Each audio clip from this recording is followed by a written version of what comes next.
վերաբերյալ։ Պարոն Արծվիկ Մինասյանը ի պատասխան մեր այն խոսքին, թե մեզ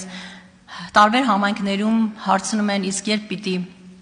երկրորդ նախագահը, կամ երրորդ նախագահը կալանավորվեն, դատապարտվեն եւ մեզանից հանրությունը սա է պահանջում, ինքն էլի պատասխանեց ասում է, որ մեզ էլ ասում են, բա ինչի հոգեկան առողջության տեստեր չեք անցկացնում բարձրաստիճան պաշտոնյաների համար։ Պարոն Մինասյան, երբ մեզ այս հարցը տալիս են նախագահների հետ կապված, մենք պատասխանում ենք, որ ամեն ինչ պետք է օրենքով սահմանված կարգով լինի։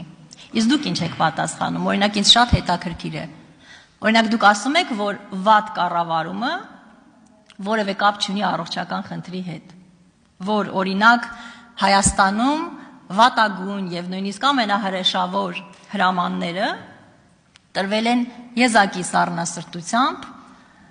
առանց էմոցիաների եւ նույնիսկ առանց կասկած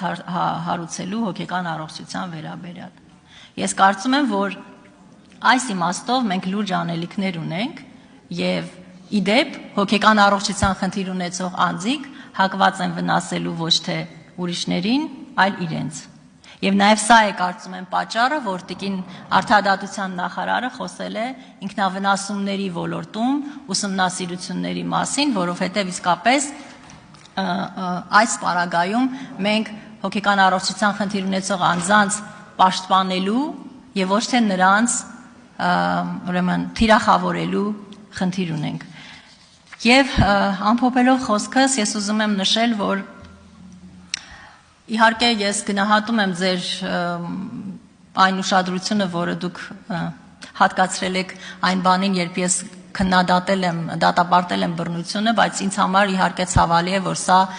լավ բան է համարվում Հայաստանում եւ ոչ թե նորմալ։ Ես կարծում եմ, որ բռնությունը պետք է դատապարտել առանց որևէ բայցի,